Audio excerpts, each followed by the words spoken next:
आगे बढ़ते हैं और अब बात करते हैं अमेरिका और ईरान की। इन दोनों देशों के बीच क्या चल रहा है ये आप यहां पर देखिएगा, जहां पर ट्रंप ने अब 1000 मिसाइलें ईरान की तरफ तानने की बात कही है। क्या कह रहे हैं डोनाल्ड ट्रंप? इन तस्वीरों को जरा आप देखिए। जो तस्वीरें हैं ये काफी कुछ यहां के हालात को बयां कर रही हैं। ईरान में कैसे भीषण आग लगी हुई है। समाचार एजेंसी तस्नीम के अनुसार आग स्थानीय समय अनुसार शाम 5 बजे के आसपास यहां पर लगी और पोल दोख्तार के कुछ हिस्सों में घना धुआं यहां पर छा गया। सोशल मीडिया पर साझा किए गए वीडियो में रिफाइनरी में भीषण आग दिखाई दे रही है, जिससे काले धुएं के बड़े गुबार आसमान में उठते हुए नजर आ रहे हैं।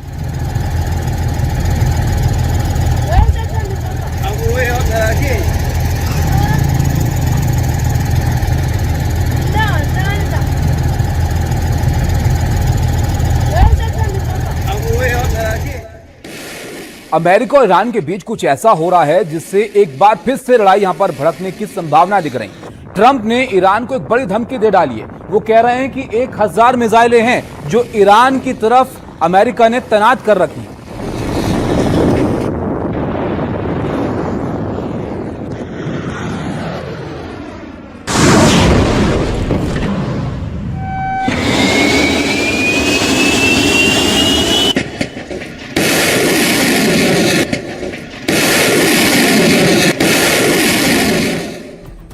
अब सूरत हाल यह है कि दोनों देश एक दूसरे को यहां पर धमकियां दे रहे हैं, चेतावनियां दे रहे हैं। और इतना ही नहीं, दावा यह है कि अमेरिका ने अपने जंगी बेड़े ओमान की तरफ यहां पर तैनात कर दिए हैं और यहां पर जंगी बेड़े को ओमान की ओर अमेरिका ने रवाना कर दिया, जिसमें इब्राहिम और बुश जैसे एटमी वॉरशिप भी हैं जो आगे बढ़ रहे हैं।